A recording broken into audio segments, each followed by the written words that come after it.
Les cendres. Nulle plante ne leur survit près d'un volcan actif.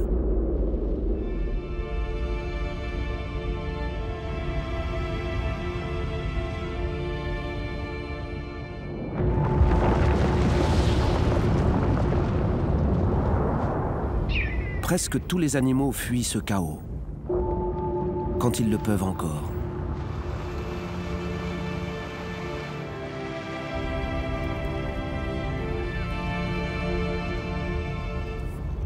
Pourtant, d'autres prospèrent là où tout semble devoir mourir. Voici leur histoire.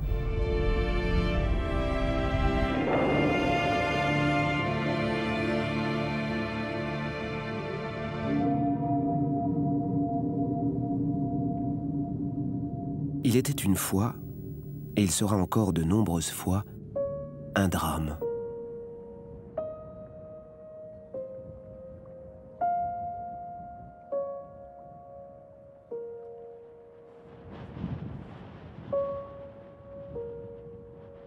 Un volcan est en éruption, obligeant ce papillon géant à quitter son île natale. Il part, face au vent, pour des horizons lointains et incertains.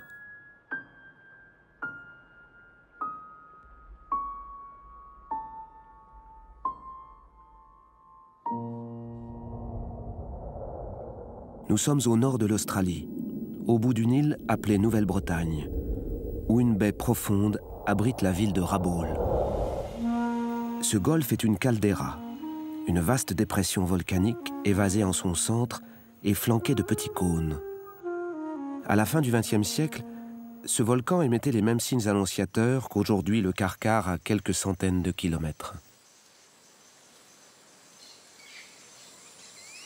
Quand le volcan sommeille, ces forêts sont des havres paisibles où dorment tout le jour des renards volants.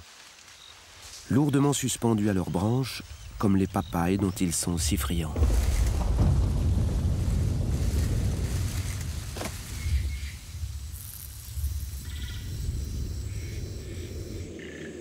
Il y a toujours une faille ou une échancrure par où filtre la fièvre du volcan avant son explosion.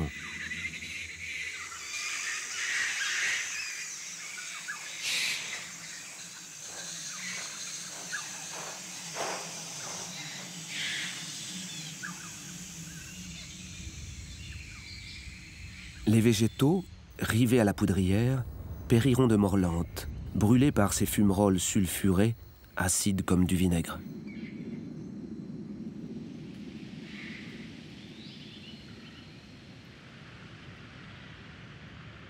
Entre 1971 et 1994, la baie de Rabaul a subi quotidiennement plusieurs séismes. Elle s'est même soulevée de quelques dizaines de centimètres sous la pression des gaz et des roches en fusion accumulées dans le sous-sol. Mais rien ne transparaissait en surface.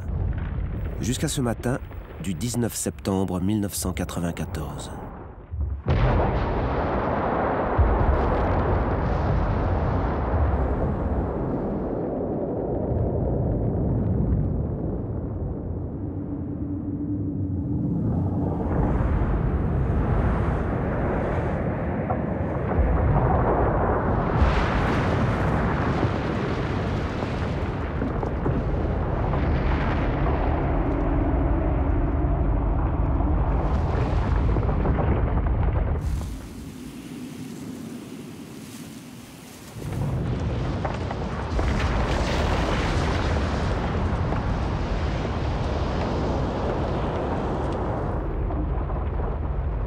Les autochtones appellent ce cône le Tavourvour, ce qui signifie « nid de frelons ». Poussés par les alizés, les frelons incandescents et surtout les cendres chaudes se dirigent vers Rabaul et ses 100 000 habitants.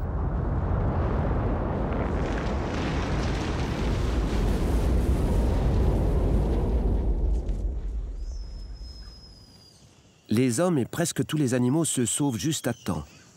Seuls restent les renards volants. Leurs narines filtrent les plus gros fragments de cendres. C'est tout juste s'ils sont incommodés. Pourquoi partiraient-ils? La nuit répond.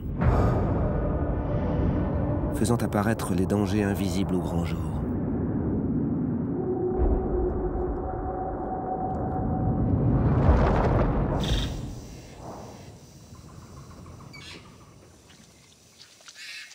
Avec la chair des fruits, les renards volants avalent à présent de la cendre. Des particules de métaux toxiques et corrosifs s'infiltrent dans leur système digestif. Pris de violentes brûlures d'estomac, ils fuient en grande volée ce havre devenu un enfer.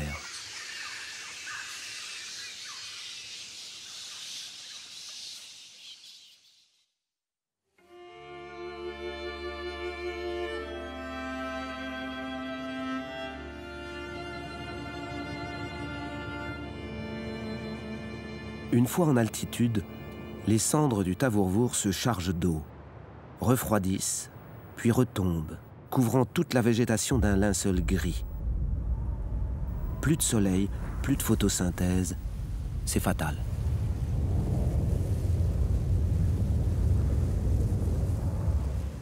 Il y a aussi ce poison que crache le dragon, le soufre. Dans l'atmosphère, le gaz mortel se condense en acide sulfurique. Des pluies corrosives achèvent de calciner les végétaux. C'est dans ce désert insolite que nous allons suivre les destins croisés de 4 animaux extraordinaires.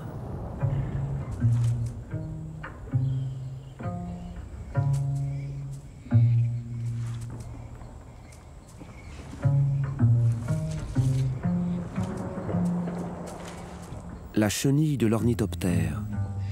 Ces plantes préférées dépérissent lentement. Le même sort l'attend si elle reste là. Dans l'impossibilité de partir, ce crustacé est contraint de s'adapter.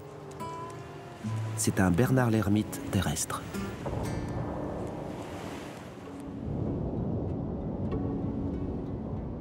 Il y a encore celui que les volcans en éruption attirent. Un rapace. Le Milan sacré repère plus facilement ses proies sur des terres brûlées.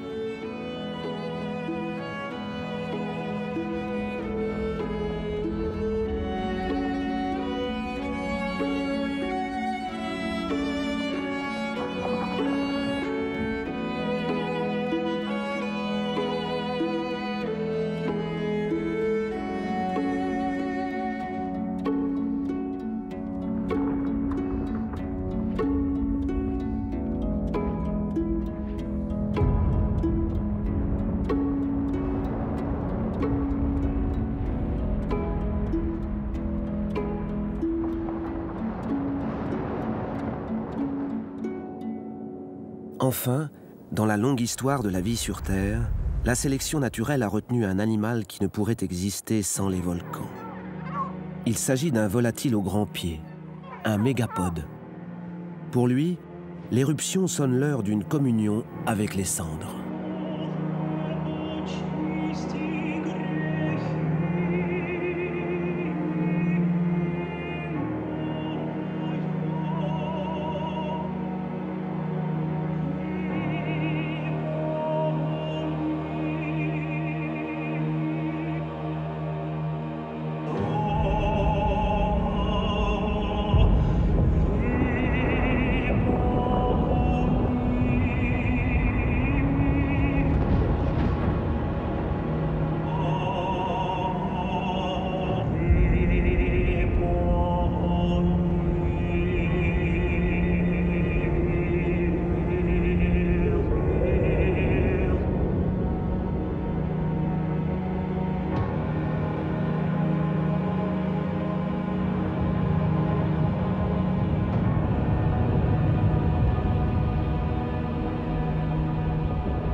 Les mégapodes, au lieu de couver eux-mêmes leurs œufs, utilisent des sources de chaleur naturelle.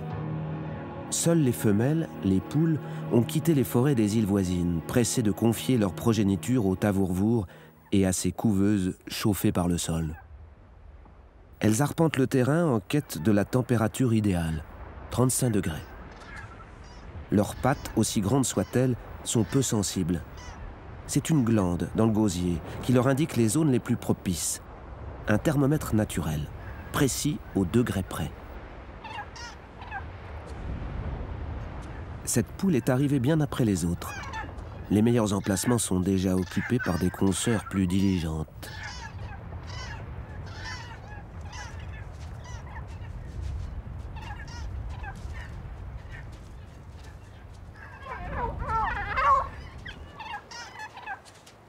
Certaines ont d'ores et déjà déposé leur œuf en bonne place. La retardataire devrait se mettre à creuser elle aussi, mais elle semble envisager une solution plus radicale.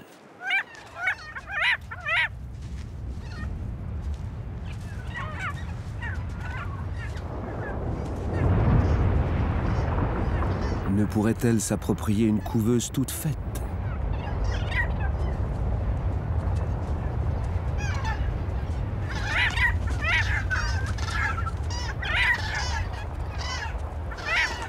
La propriétaire refuse de se laisser déloger et renvoie la fraudeuse à son devoir. Aménager sa couveuse à la force de ses ergots. Chaque année, depuis le réveil du Tavourvour, plus de 100 000 œufs sont ainsi confiés aux bons soins des cendres. Pour la plupart des êtres vivants, la vie est éprouvante sur ces terres dévastées. Les animaux marins, en revanche, sont à peine affectés par les humeurs du Tavourvour, car les courants renouvellent sans cesse l'eau du golfe de Rabaul.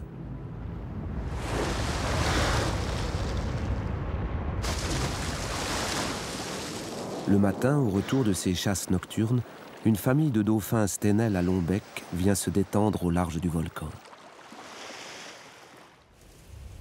Sur la presqu'île, le volcan et les intempéries font rage, sans pour autant détruire à tout jamais. Ainsi, la cendre asphyxie les plantes tout en délivrant des minéraux qui fertilisent le sol. Le volcan vient-il à s'apaiser que les plantes et les végétariens prospèrent de nouveau. Entre deux pluies de cendres, la vie tâtonne.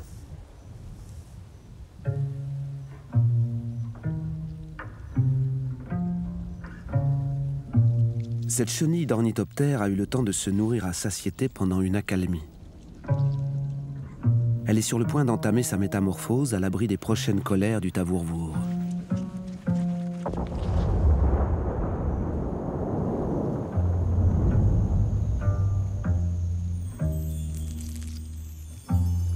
La transformation demande une semaine environ.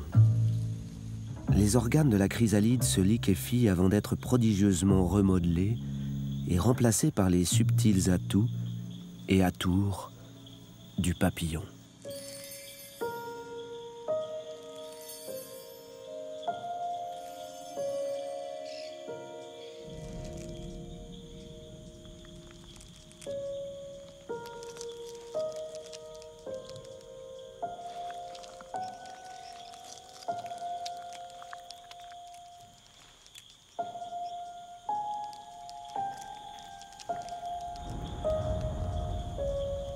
La voici papillon, et presque oiseau par son envergure, proche de celle du merle. D'où son nom courant, le papillon à ailes d'oiseau. À ses ailes jaunes, on reconnaît une femelle. Elle aura besoin d'une journée encore pour sécher, se déployer entièrement, permettre à sa vue de s'ajuster. Avec ses yeux à facettes, l'ornithoptère détecte plusieurs centaines d'images par seconde, quand nous n'en voyons que 25. Voici par exemple comment elle perçoit le vol de ce frelon. Comme au ralenti.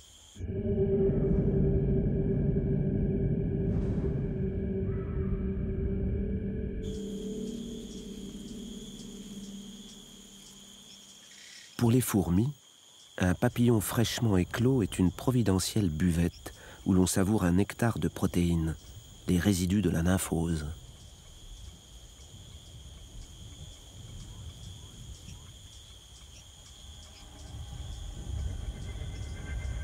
Chassée de la buvette, cette fourmi atterrit chez un sinistre fossoyeur.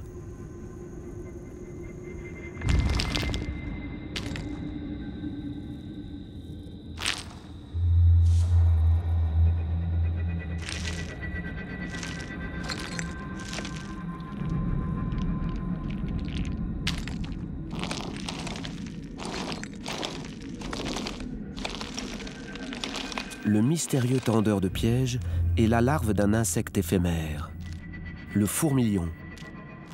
La cendre du volcan cimente la terre végétale et permet au fourmilion de creuser des cratères si profonds que peu de fourmis en réchappent.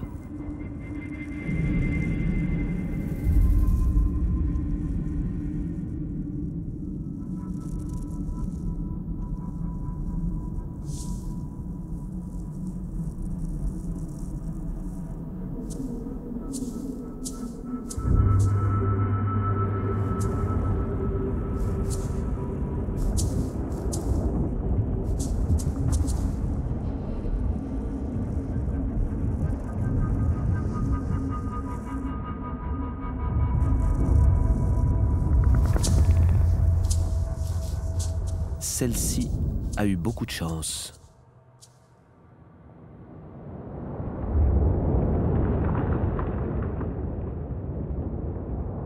Une journée après la nymphose du papillon, le temps est radieux, excepté sous le vent du cratère. Dans l'air sec, le panache s'élève sans se condenser, puis rencontre les vents d'altitude qui répandent ses cendres à 600 km à la ronde. Les nuages volcaniques masquent la lumière solaire, notamment les ultraviolets de haute fréquence. Ces rayons, imperceptibles à l'œil humain, sont indispensables aux papillons.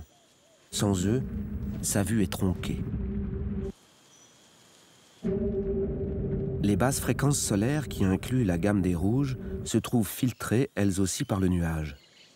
Aux yeux de ce papillon jaune, les fleurs d'hibiscus dont il aspire habituellement le nectar n'apparaissent plus dans le décor. Sans avoir pu se nourrir, la femelle ornithoptère doit s'en aller, quitter ce monde incertain pour retrouver la lumière pure. Mais avec ses ailes souples, elle ne saurait voler comme un oiseau. Tout juste peut-elle remonter ou descendre le lit du vent. Pour sortir de ce nuage nocif, elle se dirige vers sa source, le cratère du Tavourvour, toujours en remontant au vent.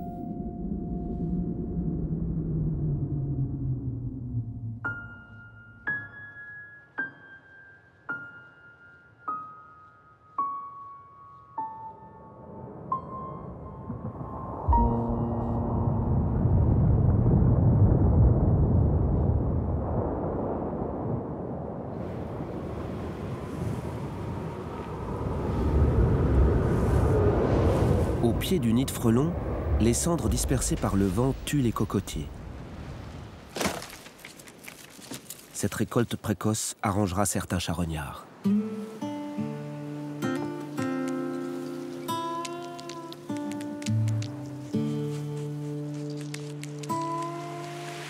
Grâce à ses antennes, le Bernard l'ermite terrestre détecte les particules humides émises par la chair.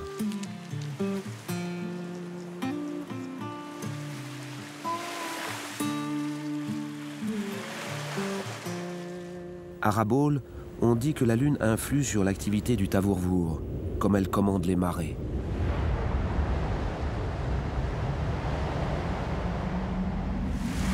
Les marées, elles, ont peu d'influence sur la vie du Bernard l'ermite.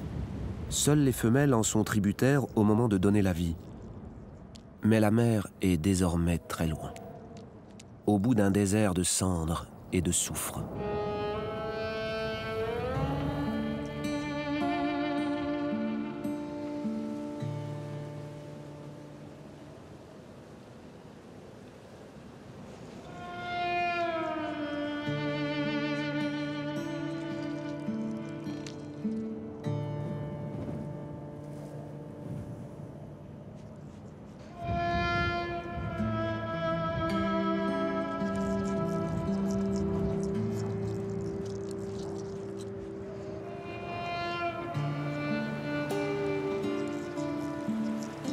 Les œufs sont camouflés sous la coquille. 1 millier de futurs crabes que la femelle va livrer à l'océan.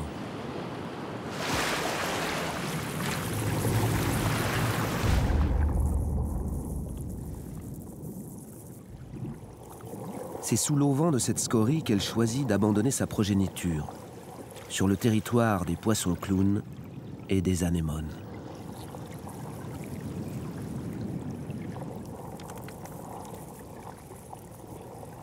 Au premier contact avec l'eau de mer, Les œufs deviennent larves et se mêlent au zooplancton, cette nuée de proies minuscules en libre service dans l'océan.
Les larves qui n'auront pas été dévorées dès leurs premiers instants dériveront au gré des courants, grandiront, trouveront un jour une coquille déserte à squatter. Seuls 1% d'entre elles accompliront cet exploit. Malgré tout, d'île en île, les Bernard l'ermite terrestres ont ainsi colonisé l'océan Pacifique tropical.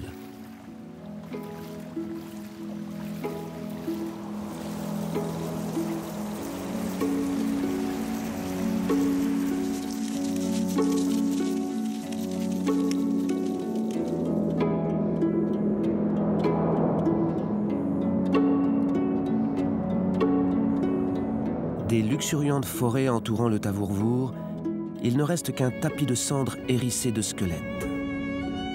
Autant de perchoirs à la disposition des 1000 ans sacrés.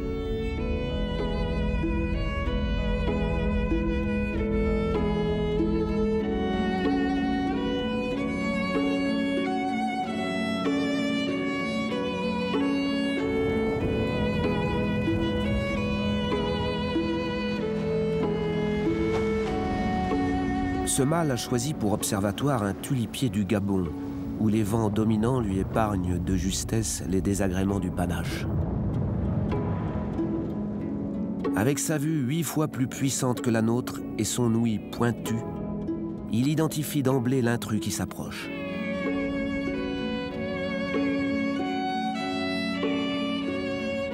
Une femelle.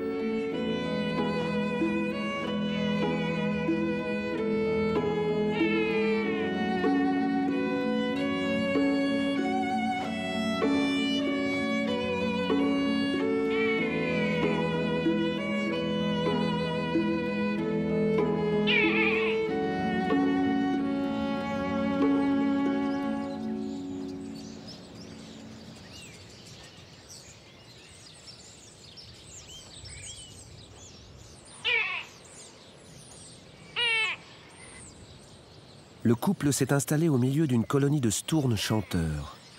Et pas seulement chanteurs, brailleurs, chapardeurs et jaloux de leur territoire.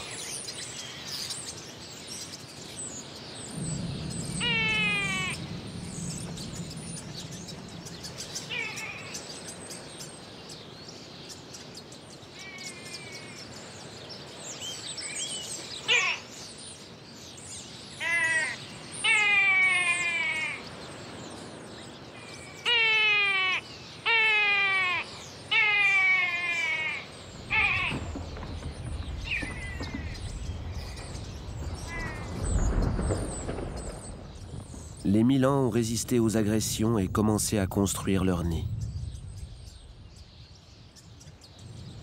Mais pour parer aux attaques des stournes ou à leurs larcins, il faudra toujours qu'un des deux parents monte la garde.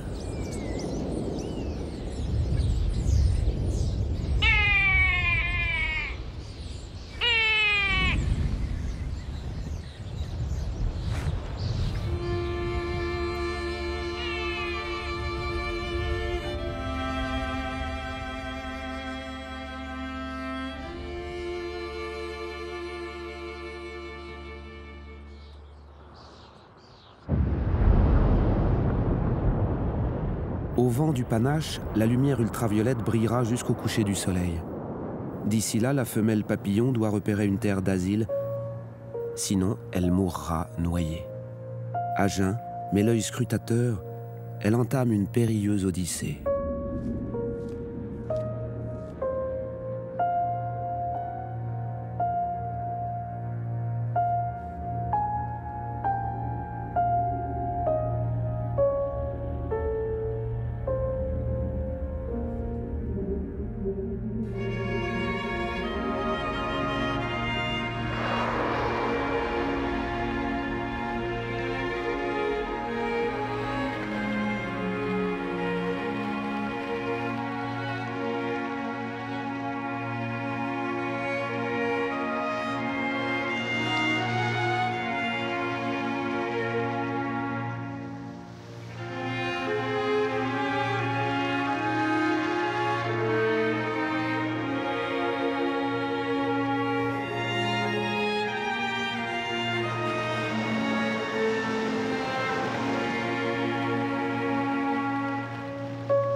Les ornithoptères ont la force de parcourir plus de 200 km par jour.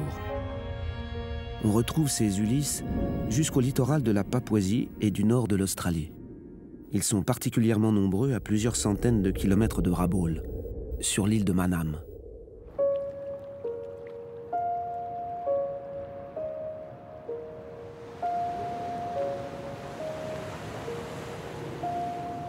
Toutes sortes de navigateurs errants abordent les îles côtières. Manam accueille notamment des balbuzards, sentinelles toujours aux aguets.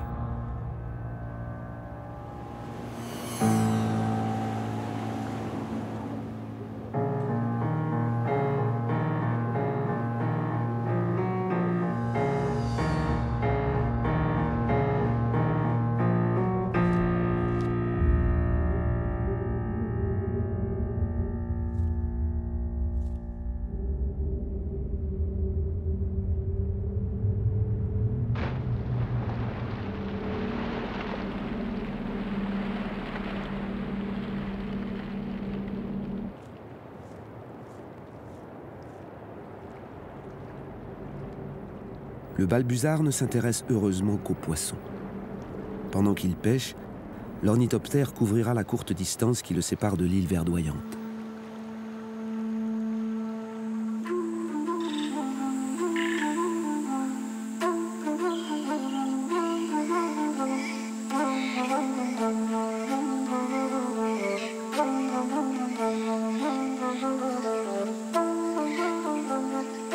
Voici à quoi ressemblaient les forêts tropicales de la baie de Rabaul avant l'éruption du Tavourvour.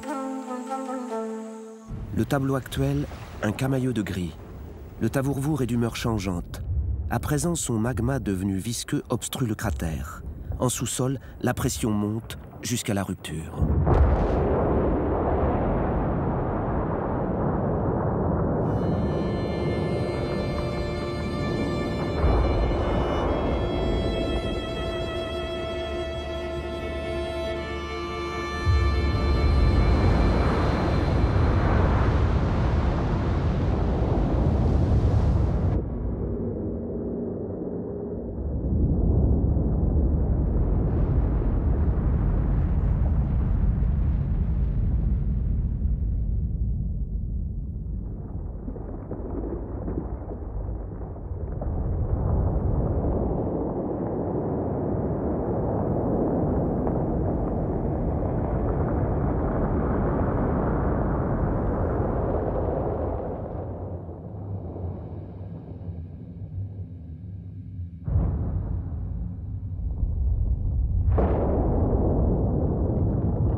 Dans l'eau, les retombées sont sans importance, bien vite absorbées par le grand brassage de l'océan. À l'intérieur des terres, on attendra la venue d'un orage tropical pour se laver des cendres.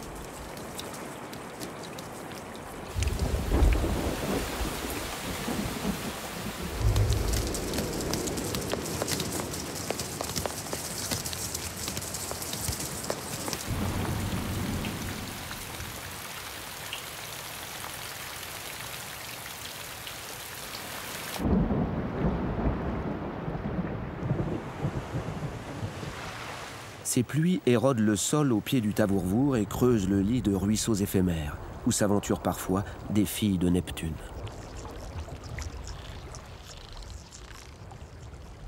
Des anguilles marbrées.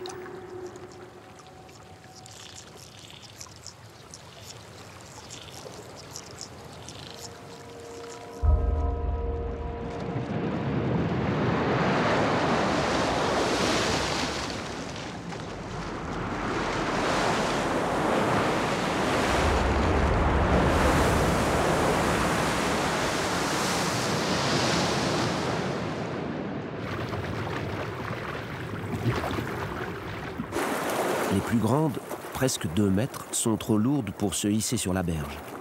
L'instinct du chasseur les conduit cependant à se surpasser. Pour grimper, il suffit d'un peu d'élan.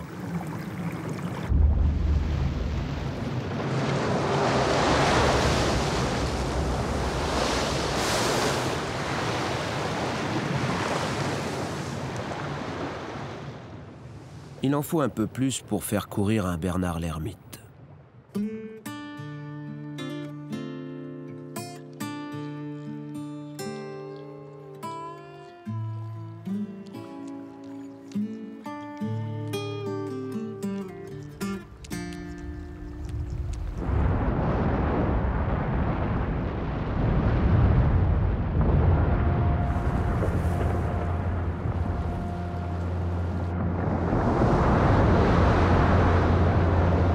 Bravant orage, scories et cendres, les poules venues de forêts lointaines élaborent un second œuf qu'elles déposeront, là encore, au pied de l'âtre sacré.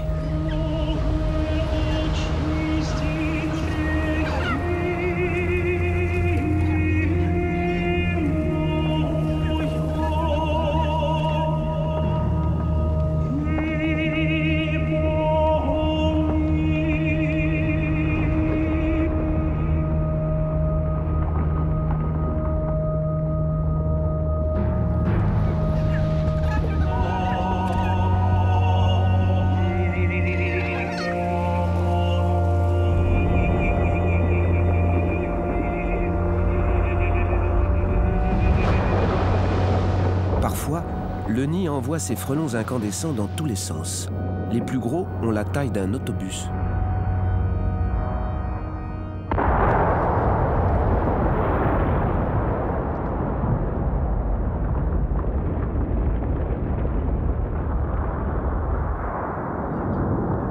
Avec un bon sens de l'observation et un minimum d'expérience balistique, on peut éviter d'être écrasé.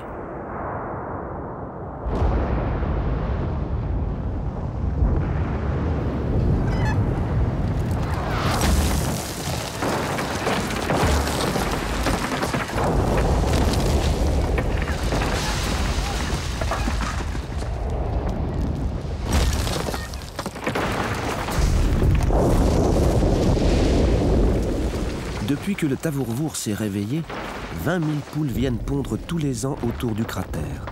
Elles savent composer avec les humeurs du volcan. La preuve en est que l'on n'a jamais recensé la moindre poule tuée par une bombe volcanique. Elles sont bien trop alertes.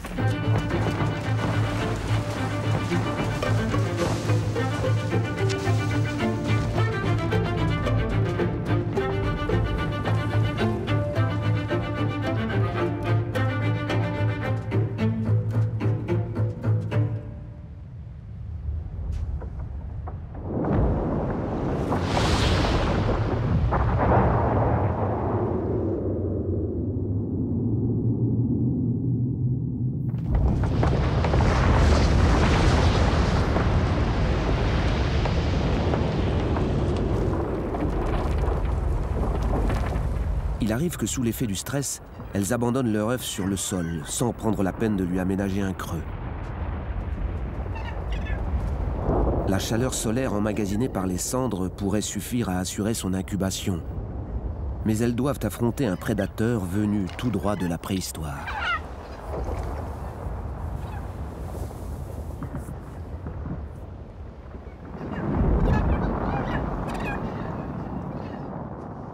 Le varan du Pacifique.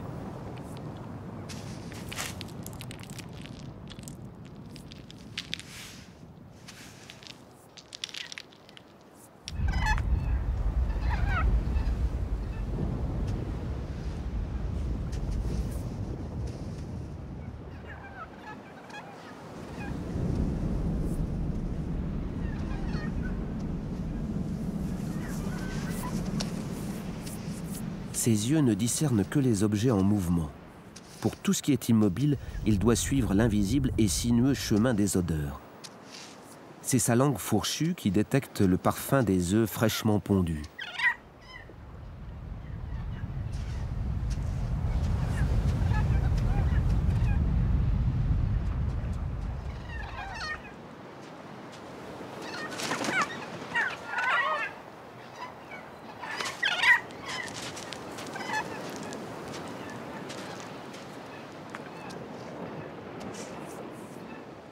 Il a aussi 2 organes olfactifs au bout de son museau, qui l'aident à trouver la position exacte d'un objet odorant par triangulation.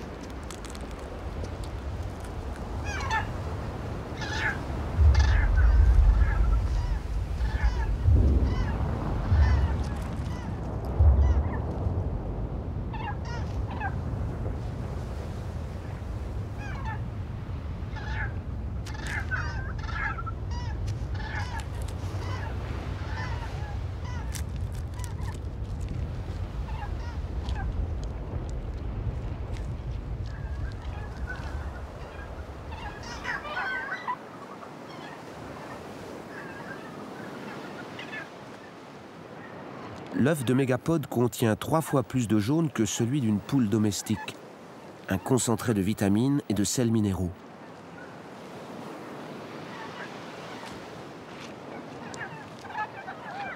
Au bout du compte, ces pertes ponctuelles sont insignifiantes pour les populations de mégapodes. Les poules repartent à présent se nourrir en forêt. En l'espace d'1 mois, chacune aura pondu 2 œufs dans les chaudrons du Tavourvour. À certains endroits, ces chaudrons dégagent du dioxyde de soufre. Coïncidence ou farce de la nature, ce gaz empeste l'œuf pourri.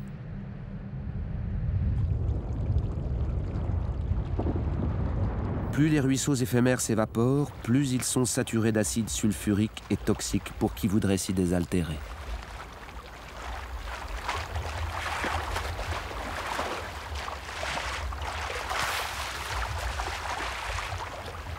C'est dans la zone atteinte par ces fusées brûlantes que le volcan fait le plus de victimes.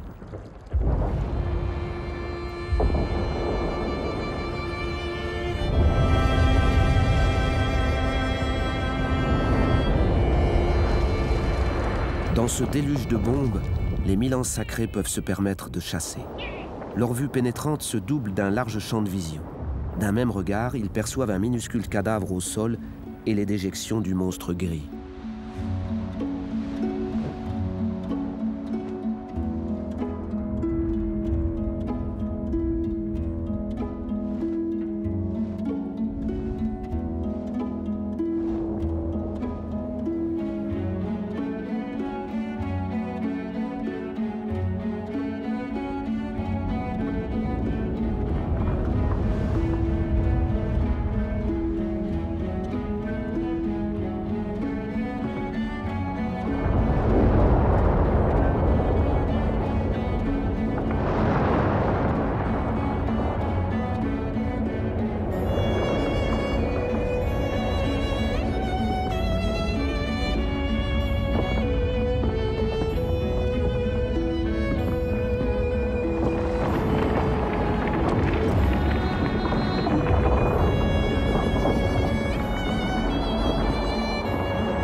Il serait tout de même risqué de s'attarder ici trop longtemps.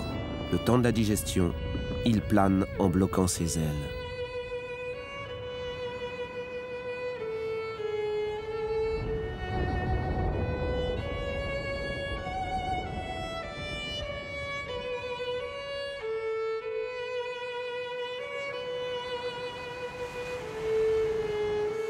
Loin de cet enfer, l'île de Manam, le paradis choisi par la femelle papillon. Elle a été aperçue par un mâle de son espèce. Il porte aux ailes des écailles que font chatoyer les rayons ultraviolets. La femelle n'y sera sans doute pas indifférente. Mais pour la conquérir vraiment, le mâle doit voler près d'elle et diffuser un parfum à base de phéromones, l'invitant à la copulation.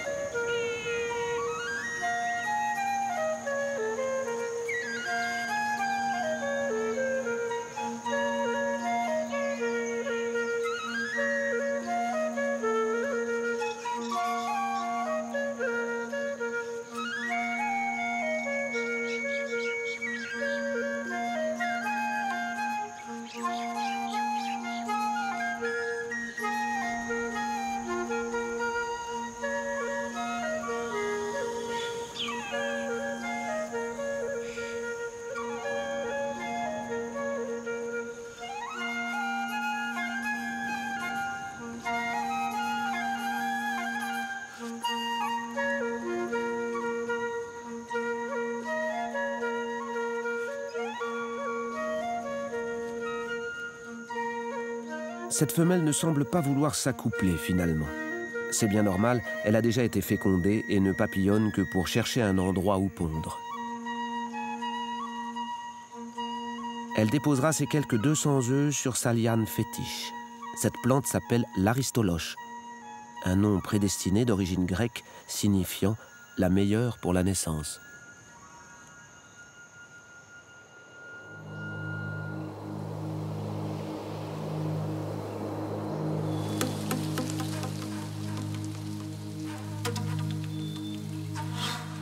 Se gorger d'aristoloche et seulement d'aristoloche. Les chenilles d'ornithoptères s'y appliquent en vue de leur métamorphose.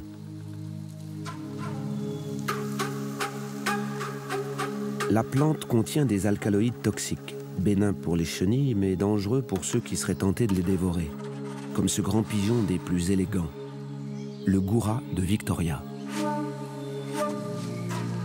Il est normalement frugivore.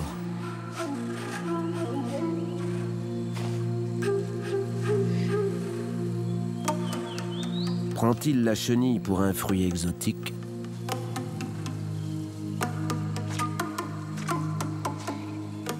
Le poison attaque directement l'ADN et provoque des cancers.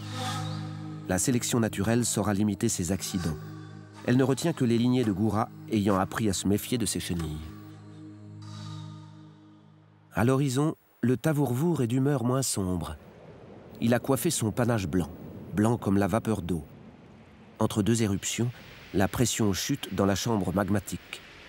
De l'eau de mer réchauffée s'infiltre par le sol et s'évapore par toutes les failles possibles.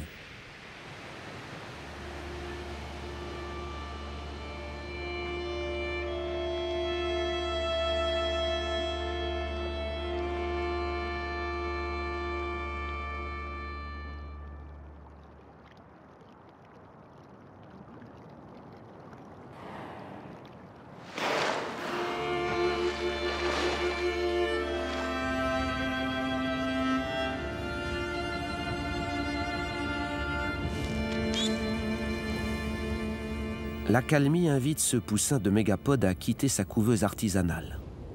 Il est absolument seul au monde. Aucun soin parental, aucun apprentissage ne lui sera prodigué. Un cas unique chez les oiseaux. Mais l'énergie ne lui manque pas.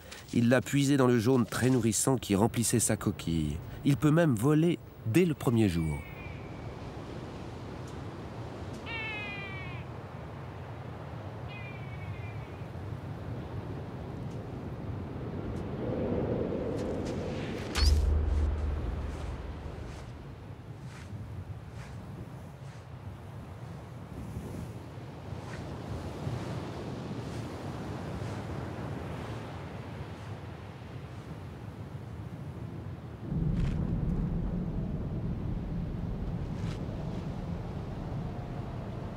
La seule chose qui rapproche les mégapodes des milans sacrés est le jeu routinier du prédateur et de la proie.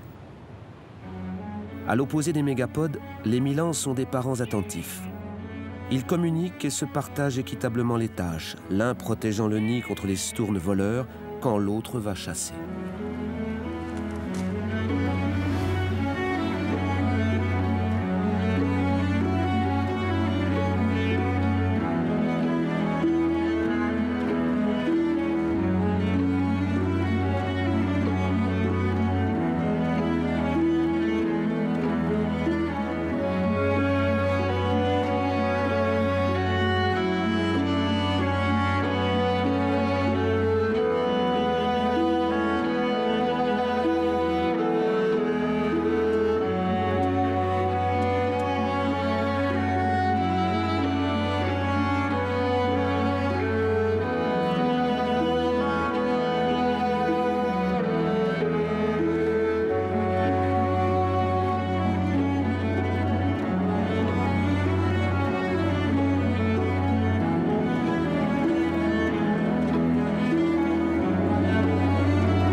Les mégapodes ne doivent leur survie qu'à la chaleur des cendres. Les voir proliférer autour des volcans de Papouasie, Nouvelle-Guinée, nous rappelle que le volcanisme a forgé l'histoire de la vie sur Terre.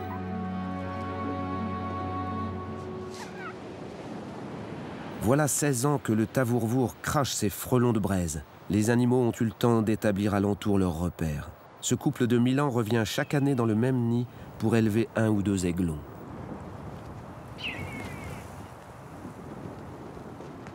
Pour imaginer quel aspect aura demain le Tavourvour, il suffit de traverser la baie de Rabaul. Là se dresse le Vulcain, qui s'est passagèrement réveillé en 1994. Les bienfaits des cendres ont rendu à la végétation sa luxuriance d'autrefois. La Papouasie est une terre de volcans. Quand l'un s'éteint, l'autre s'éveille. Maintenant, c'est au tour du Manam de mettre sur les routes de l'Exode un voyageur éphémère.